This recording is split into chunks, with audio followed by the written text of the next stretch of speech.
Hi everyone. Welcome to the third in our series of monthly NAWM video updates. This month I'll review our tremendous 2016-2017 fiscal year results. I'll share a couple of interviews with Wabash men doing internships this summer and catch you up on upcoming events to be sure are on your calendar for the fall.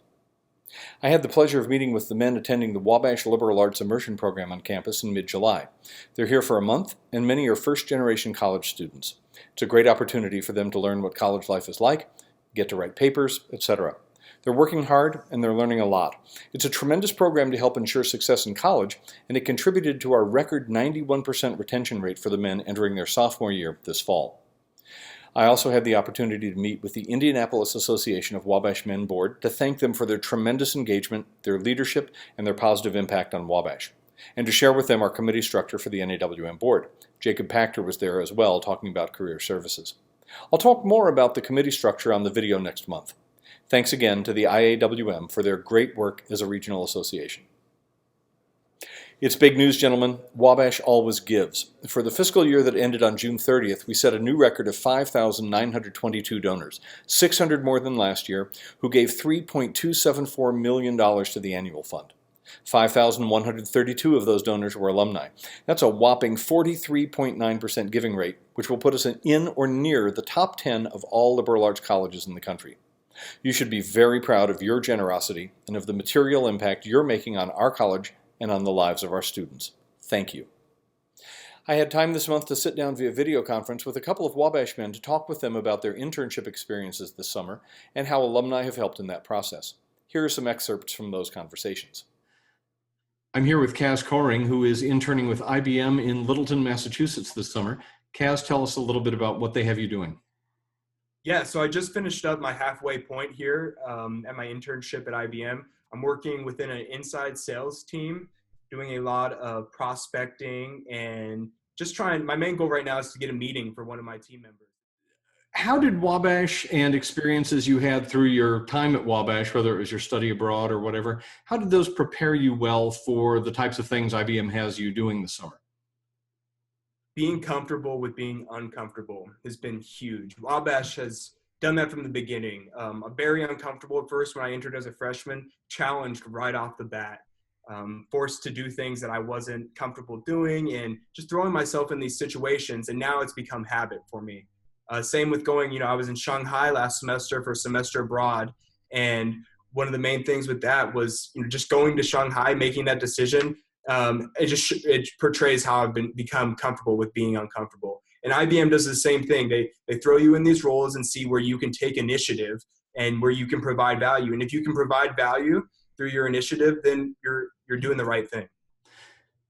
So Kaz, as you and I have discussed, this is sort of the ideal kind of relationship for an alumnus to do to bring an intern into a company.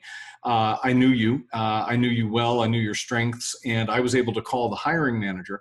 While there was nothing, I did nothing to get you the internship, I simply raised your visibility.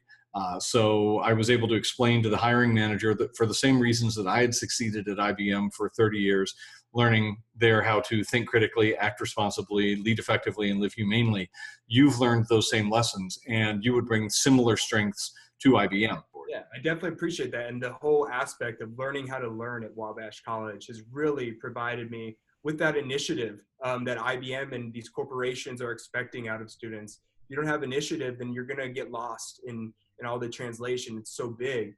You need some guidance, and you can find that within yourself if you learn how to be a good learner. Kaz, thanks for your time today. Thank you. I'm here today with David Vavrnak, who has an internship this summer at IBRI in Indianapolis. David, tell us a little bit about what IBRI does and how it's organized.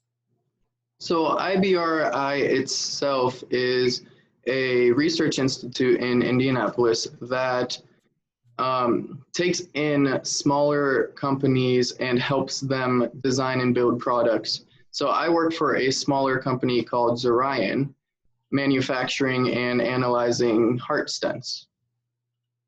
David, does the work that they have you do this summer, does that relate directly to things you've studied or experiences you've had at college that you can apply to what you're doing there?